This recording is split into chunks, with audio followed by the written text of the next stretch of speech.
आपका जनता टीवी देख रहे हैं आप। मैं हूं नेहा विश्वकर्मा। रुक करते हैं इस वक्त की बड़ी खबर का।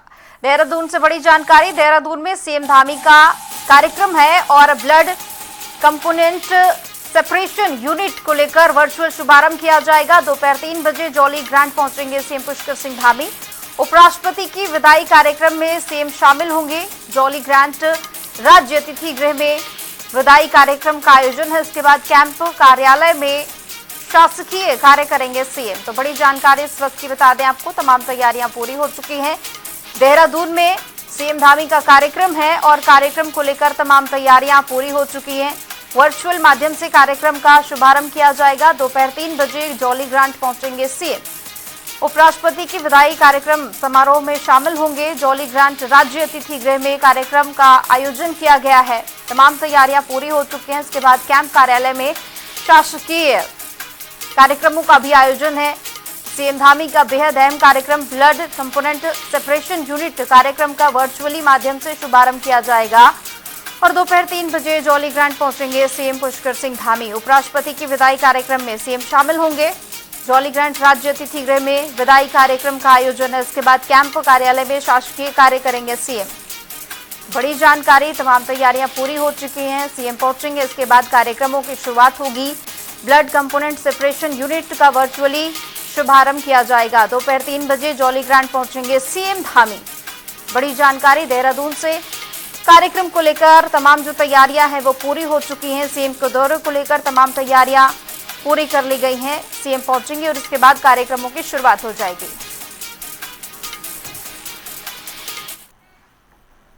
और उकरते हैं एक और बड़ी खबर का। उत्तराखंड चुनाव को लेकर कांग्रेस की अहम बैठक। कांग्रेस प्रभारी कुमारी शैलजा ले रही हैं ये बैठक। उत्तराखंड से जुड़े नेताओं का जुटान। प्रदेश अध्यक्ष भी इस बैठक में शामिल। चुनावी रणनीति पर कांग्रेस की ओर से मंथन और दिल्ली में चल रही है ये अहम बैठक। कांग्रेस की बैठक में विधानसभा चुनाव की तैयारियों पर चर्चा की जा रही है।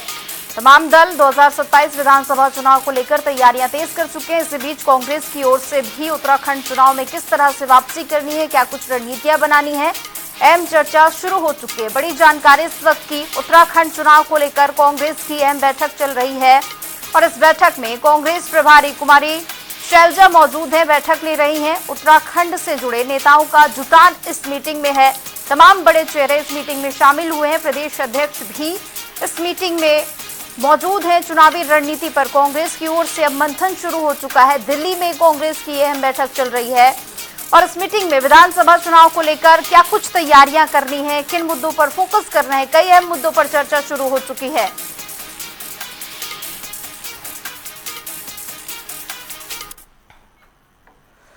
उधर उत्तराखंड में आगामी विधानसभा चुनाव को लेकर राजनीतिक दलों ने युवाओं और महिलाओं पर अपना फोकस बढ़ा दिया है। बीजेपी प्रदेश प्रवक्ता कुंवर जपेंद्र सिंह ने हाल में घोषित युवा आयोग को महत्वपूर्ण कदम बताया है। उन्होंने कहा कि उत्तराखंड का युवा आयोग देश के लिए मील का पत्थर साबित होगा। जपेंद्र सिंह के मुताबिक आयोग प्रधानमंत्री मोदी के 2046 के विकसित भारत के मिशन में युवाओं की भूमिका को नई दिशा देगा। चुनावी तैयारियों के बीच युवाओं को साधने की कवायद तेज हो चुकी है। कई मायनों में उत्तराखंड के अंदर भारतीय जनता पार्टी की सरकार के निर्णय आज पूरे देश में मील का पत्थर साबित हो रहे हैं और उसी कड़ी में एक और अध्याय जुड़ने जा रहा है जो युवा आयोग बनने जा रहा है। तो और हमें उम्मीद है कि उत्तराखंड के युवा आयोग के बाद पूरे भारतवर्ष में।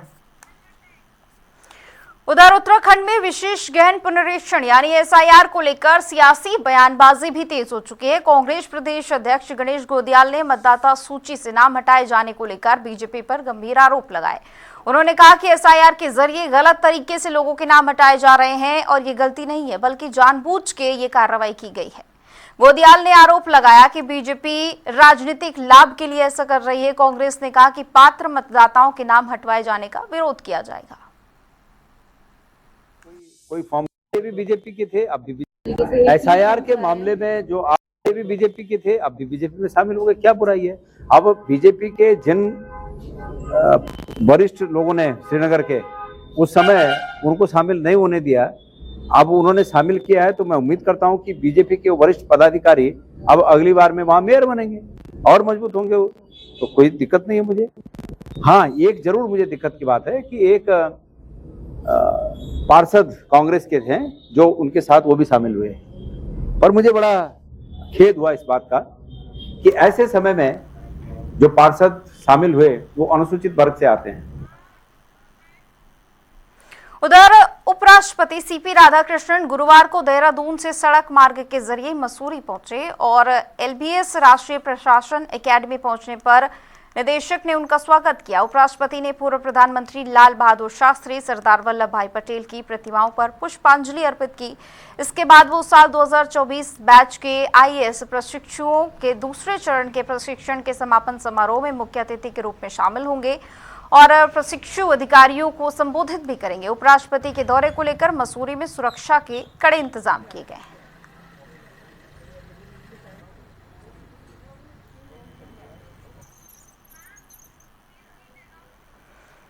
तो मसूरी में सुरक्षा के कड़े इंतजाम, उपराष्ट्रपति का दौरा और इस लिहाज से मसूरी में सुरक्षा की तस्वीरें नजर आ रही हैं। सुरक्षा के कड़े इंतजाम किए गए हैं। उपराष्ट्रपति सीपी राधाकृष्णन मसूरी पहुंचे हैं और इसके साथ ही उनके पहुंचने से पहले ही तमाम तैयारियां पूरी हो चुकी हैं। सुरक्षा के कड़े इंतजाम नजर आ रहे हैं।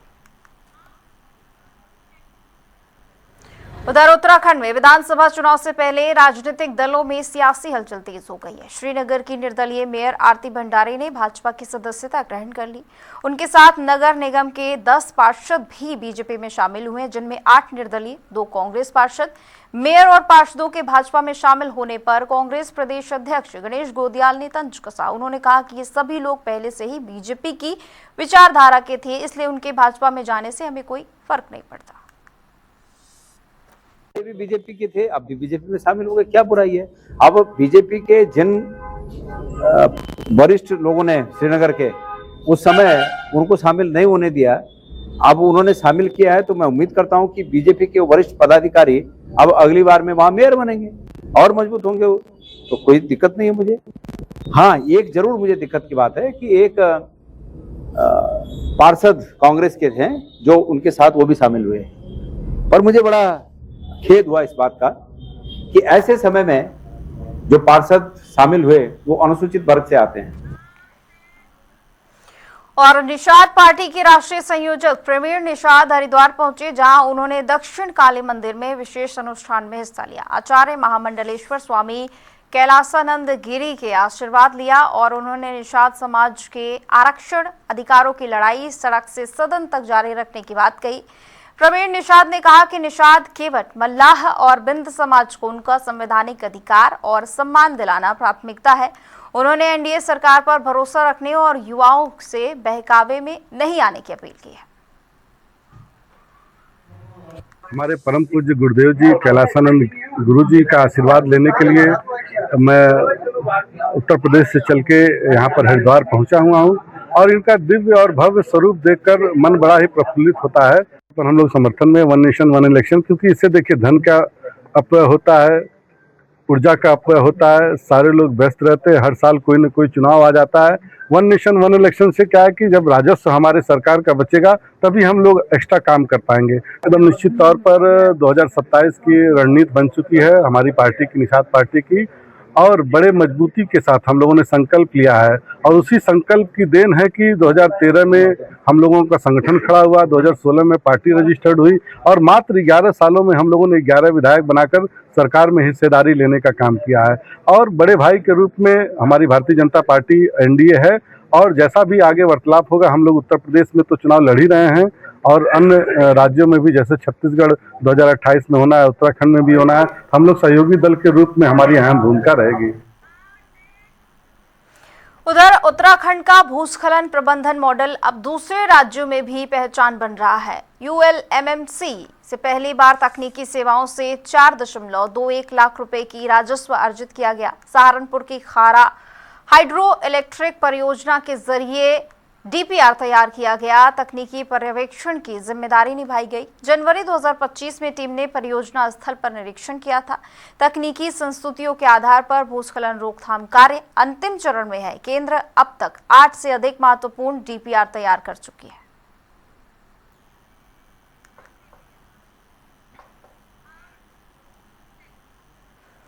और अब खबर उधम सिंह नगर से। उधम सिंह नगर के जिला पूर्ति अधिकारी विनोद चंद्र तिवारी ने खटीमा की शिव इंडियन गैस एजेंसी का निरीक्षण किया। इस दौरान उपभोक्ताओं ने सिलेंडर डिलीवरी में देरी और गैस कनेक्शन ट्रांसफर में दिक्कतें आने की बात कही।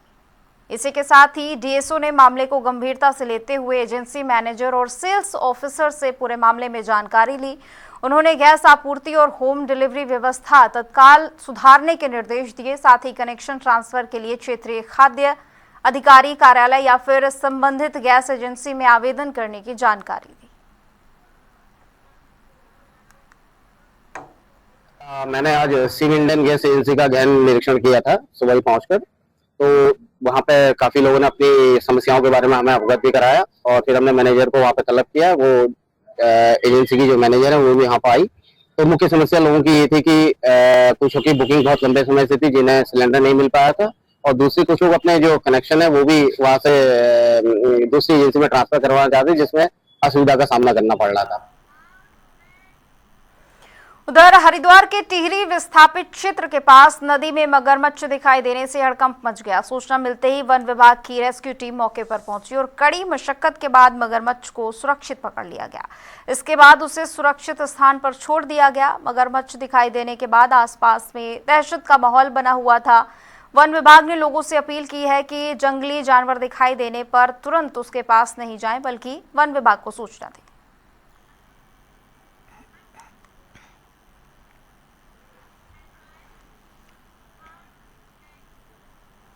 उधर खबर मसूरी से, जहां पर देर रात पर्यटकों और स्थानीय लोगों के बीच कहासुनी के बाद मारपीट हो गई। करीब रात 12 बजे दोनों पक्षों में जमकर लात घूंसे चले, जिसमें कुछ लोग घायल होने की खबर भी सामने आई। घटना का वीडियो भी सोशल मीडिया पर वायरल हुआ है। पुलिस ने पूरे मामले का संज्ञान लिया। मसूरी पुलिस वायरल वीडियो के आधार पर जांच कर रही है और मारपीट में शामिल लोगों से पूछताछ भी कर रही है। उनकी पहचान करने की कोशिश की जा रही है। पुलिस के मुताबिक अभी किसी पक्ष की ओर से तहरीर नहीं मिली है। तथ्यों के आधार पर आगे की कार्रवाई होगी।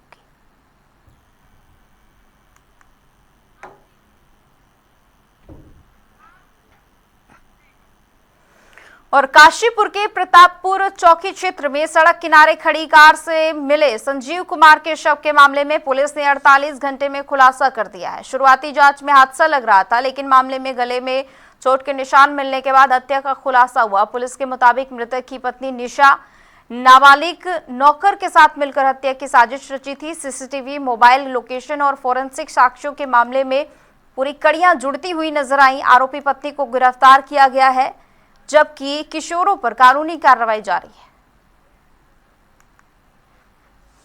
स्विफ्ट कार में पाया गया था, सड़क के किनारे गाड़ी अनियंत्रित अवस्था में खड़ी थी।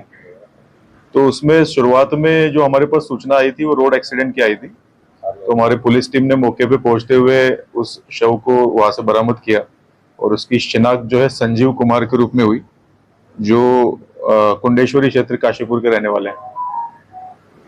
जब बारीकी से पंचायतनामा भरते वक्त जब उसका शव का परीक्षण किया गया तो उनके बाईं ओर गले पर एक चोट थी जो किसी भी रोड एक्सीडेंट में संभावित नहीं लग रही थी। तो शक के आधार पे हमारे थाने की टीम ने पैनल से पोस्टमार्टम कराए जाने की संस्तुति की। उस आधार पे पैनल से पोस्टमार्टम कराया गया, जिसमें वो गन शॉट इंजरी पाई गई। जब इसमें और डिटेल में पुलिस ने पूछताछ की है और बाकी साक्ष्य को एनालाइज किया है, सीडीआर जो कॉल डिटेल रिकॉर्ड्स होते हैं उसको एनालाइज किया है, तब किशोर के और महिला के बीच में लगातार संपर्क होना पाया गया। उधर पिरान कलियर विधानसभा क्षेत्र में चल रही विशेष गहन पुनरीक्षण यानी एसआईआर प्रक्रिया के दौरान विधायक हाजी फुरकान अहमद के मामले में आपत्ति दर्ज होने पर मामला सामने आया, जहां पर आपत्ति में दावा किया गया कि हाजी फुरकान अहमद पिरान कलियर विधानसभा क्षेत्र के निवासी नहीं है। एसआईआर के तहत मतदाता सूची में दर्ज नाम और पते की जांच की जा रही है। वहीं विधायक ने इस पर कार्रवाई पर सवाल उठाते हुए कहा कि जब एक विधायक के साथ ऐसा हो रहा है तो आम जनता की क्या स्थिति होगी। ये हमें देखो पहले भी आशंका थी कि हमारे वोट काटे जाएंगे, हमारे लोगों के जो कांग्रेस पार्टी के वोट है वो काटे जाएंगे। इसी तरह मेरी विधानसभा में लगभग 1700 वोट काटने की एप्लीकेशन आई, जिसमें 12 तारीख में मेरे नाम की 12 12/8/2026 को मोहम्मद फुरकान द्वारा मेरे वोट पर आपत्ति लगाई, जो मेरा बूथ नंबर 126 रामपुर और मेरा वोट नंबर 418 फुरकान अहमद, मेरे नाम पर जो आपत्ति लगाई वो निराधार है, क्योंकि मेरे वालिद साहब गाँव के प्रधान है, मेरे वाइफ प्रधान नहीं, मैं 3 बार का विधायक हूँ और जिसके नाम से मेरे नाम को आपत्ति लगाई मोहम्मद फुरकान है। जब हमने उससे मालूम किया कि भाई आपने तो मेरा आपत्ति लगाई, मेरे अलावा उन्हें 18 किसके और के नाम से लगी। और चमोली के सुरंग हादसे में लापता आखिरी 2 मजदूरों के शव भी बरामद कर लिए गए। इसके साथ ही करीब 6 दिन के चले रेस्क्यू ऑपरेशन को खत्म किया गया। 13 अगस्त को सुरंग में मलबा और पानी भरने से 22 मजदूर फंस गए थे। रेस्क्यू के दौरान 12 मजदूरों को सुरक्षित बाहर निकाला गया, जबकि 10 मजदूरों की मौत हो गई। एनडीआरएफ, एसडीआरएफ, पुलिस और फायर सर्विस समेत कई टीमों ने मिलकर रेस्क्यू अभियान चलाया। पिछले हफ्ते उत्तराखंड के चमोली जिले में सुरंग हादसे के बाद लापता हुए 2 और मजदूरों के शव मंगलवार को बरामद कर लिए गए, जिससे इस घटना में मरने वालों की संख्या 10 हो गई है। 13 अगस्त को जमीन धंसने की वजह से सुरंग में मलबा और पानी भर गया था, जिससे टिहरी हाइड्रो डेवलपमेंट कॉरपोरेशन के विष्णुघाट पीपल कोटी हाइड्रो इलेक्ट्रिक प्रोजेक्ट की 3 किलोमीटर लंबी सुरंग के अंदर 22 मजदूर फंस गए थे। अब सभी 22 मजदूरों का पता चलने के बाद 6 दिन तक चला रेस्क्यू ऑपरेशन आधिकारिक तौर पर खत्म हो गया है। 13 तारीख की जो घटना हुई थी, उसके बाद आज 6ठे दिन हमारा सर्च एंड रेस्क्यू ऑपरेशन पूरा हुआ है। इसमें 12 लोग चिकित्सालय में एडमिट हुए थे। 2 लोगों की हल्की फुल्की इंजरीज आई थी, जिन्हें हॉस्पिटल से प्राथमिक उसके बाद ही डिस्चार्ज कर दिया गया था। आज 2 श्रमिकों के शव मिले हैं जो मिसिंग थे, और इससे 10 लोगों की मृत्यु इसमें हुई है।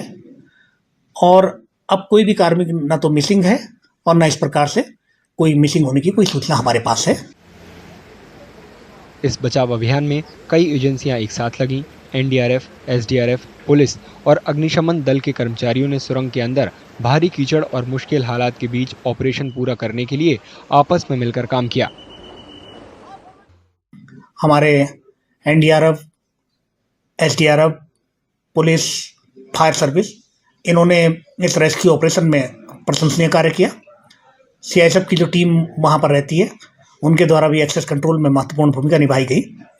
और पहले दिन जिलाधिकारी महोदय के स्तर से आईटीबीपी और सेना की टीमें वहाँ बुलाई गई थी, किंतु ये विशेषज्ञता वाला ऑपरेशन होने के नाते इसमें फायर, एसडीआरएफ और एनडीआरएफ के द्वारा अंदर कार्य किया गया टनल के अंदर। अधिकारियों ने बताया कि शवों का पोस्टमार्टम पूरा होने के बाद आखिरी 2 कर्मचारियों के शव परिवारों को सौंप दिए जाएंगे।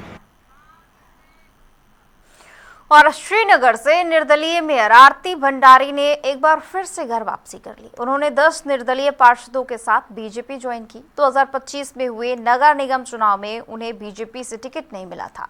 उन्होंने निर्दलीय चुनाव लड़ा और जीत भी दर्ज की। अब घर वापसी करने के पीछे क्या बड़ी वजह है, इसी को लेकर जनता टीवी के संवाददाता अरुण सैनी ने खास बातचीत की। भारतीय जनता पार्टी में एक बार फिर ज्वाइनिंग अभियान जिस तरीके से चलता रहा, अब एक बार फिर एक बड़ी ज्वाइनिंग भारतीय जनता पार्टी ने की है और श्रीनगर की मेयर को जो है भारतीय जनता पार्टी ने अपनी पार्टी में शामिल किया। हमारे साथ मैम, आज आप निर्दलीय तौर पर चुनकर आई, लेकिन आज आपने जो है यहाँ पर बीजेपी की सदस्यता ग्रहण की। क्या कुछ कारण इसके पीछे रहे हैं, क्यों बीजेपी की सदस्यता ग्रहण आपको करनी पड़ी? देखिए, मेरी विचारधाराएँ पहले से ही भाजपा की रही हैं और आज अपनी विचारधाराओं में पुनः जोड़ना और अपने पुनः घर में वापसी करने आई हूँ। जी, लेकिन मैम, जब आप चुनाव लड़े थे तो आपने निर्दलीय तौर पर चुनाव लड़ा, अब आप बीजेपी में शामिल हुए हैं। अब आपने कहा कि आपकी विचारधारा बीजेपी की रही, तो उस वक्त जो आपने निर्दलीय वोट मांगे, क्योंकि बीजेपी लोगों ने उस टाइम आपको निर्दलीय तौर पर वोट दिया, आपके चेहरे पर वोट दिया, तो अब आप तो ये नहीं लगता कि जनता के साथ एक तरीके से ये धोखा है कि पहले आप निर्दलीय चुनाव लड़े, उसके बाद फिर आप पार्टी में शामिल हुए? देखिए, मेरे जो वोटर्स थे जिन्होंने मुझे अपना आशीर्वाद दिया है, वो कहीं ना कहीं सारे के सारे उनमें भाजपा भी शामिल थी। और ये निर्दलीय रूप में मुझे इसलिए चुनाव लड़ना पड़ा क्योंकि कुछ परिस्थितियां आ गई थी जिस वजह से मुझे निर्दलीय रूप में चुनाव लड़ना पड़ा। वहाँ की जनता ने अपना पूरा आशीर्वाद दिया है और मैं हमेशा विकास की बात करती हूँ और विकास के लिए कार्य करती हूँ, और इस समय भाजपा में जुड़ना मतलब विकास को गति देना है, तो इसलिए मैं आज भाजपा के परिवार में पुनः शामिल हुई। मैम अच्छा, उस जब आप चुनाव लड़ रहे थे उस वक्त आपने कहा था कि अब आप भारतीय जनता पार्टी में शामिल नहीं होंगे, इस तरीके की बातें तमाम निकल कर सामने आई थी, तो फिर अचानक से एकदम मन में ये बदलाव क्यों पनप गया, किस वजह से, क्या कारण इसके पीछे रहे? देखिए ऐसा होता है कि नगर निगम में एक लिमिटेड बजट आता है, जिस बजट पे आप विकास कार्य करते हैं। अभी जैसे 268 करोड़ की हमारी सीवर लाइन की योजना है, और उसमें बिना आप सरकार की हेल्प के आप उस योजना को कर नहीं पाते हैं, और जिस योजना का लाभ हमारी श्रीनगर की जनता उठाएगी, तो कहीं ना कहीं पे अपने जनता के लिए और अपने लिए, अपने विचारधाराओं के लिए मैं आज पुनः अपने परिवार में जुड़ी हूँ। आने वाले समय 2027 के विधानसभा चुनाव भी नज़दीक है, तो उसको लेकर आगे किस तरीके से आप काम करेंगे श्रीनगर विधानसभा सीट को लेकर? क्योंकि पिछले कई बार से हम देखें, चाहे वो लोकसभा चुनाव का नतीजा रहा हो जो सीट वाइज आता है, या फिर 2022 के चुनाव का नतीजा रहा हो, मार्जिन काफ़ी कम रहा है हार जीत का, करीब 400 के लगभग इस तरीके का मार्जिन, 200 का इस तरीके का मार्जिन रहा है। तो आगे इस मार्जिन को बढ़ाया जाए या किस तरीके से आगे काम किया जाए, इसको लेकर आप किस तरीके से आगे काम करेंगे? देखिए 2027 का चुनाव आने वाला है, और अभी तो मैं आज इस परिवार में जुड़ी हूँ। कहीं ना कहीं पे 2027 का चुनाव विकास के मुद्दों पे ही जीता जाएगा, और श्रीनगर में विकास के बहुत कार्य हुए हैं, और इस वजह से मैं श्योर हूँ कि 2027 फिर एक बार भाजपा की सरकार आएगी। क्या आप भी कोई अपनी तैयारी श्रीनगर विधानसभा से कर रहे हैं, या क्या आपकी भी कोई दावेदारी है 2027 के विधानसभा चुनाव को लेकर? क्योंकि आप पहले भी ये तमाम चीज़ें, पहले भी आप विधानसभा का टिकट मांग चुकी हैं। देखिए अभी मैं सिर्फ जिस जनता ने मुझे आशीर्वाद देके अभी जिस पद के लिए अधिकृत किया है, मैं अभी उसी पे रहकर अपनी जनता के लिए सेवा करूँगी। तो ये थे हमारे साथ श्रीनगर की निर्दलीय मेयर जो अब भारतीय जनता पार्टी में शामिल हो चुकी हैं, और आज इन्होंने भारतीय जनता पार्टी का दामन थामा है पुनः, और इन्होंने कहा कि मेरी विचारधारा पहले से ही बीजेपी की रही है, और उसका कारण बताया है कि काम जो है वो नहीं हो पाते हैं, बजट कम होता है, तो इसलिए कामों को और गति मिल सके, इसलिए इन्होंने भारतीय जनता पार्टी ज्वाइन की है। अपने सहयोगी रोहित के साथ मरुण सैनी, जनता टीवी, देहरादून। और फिलहाल इतना ही, बने रहिए जनता टीवी के साथ। नमस्कार।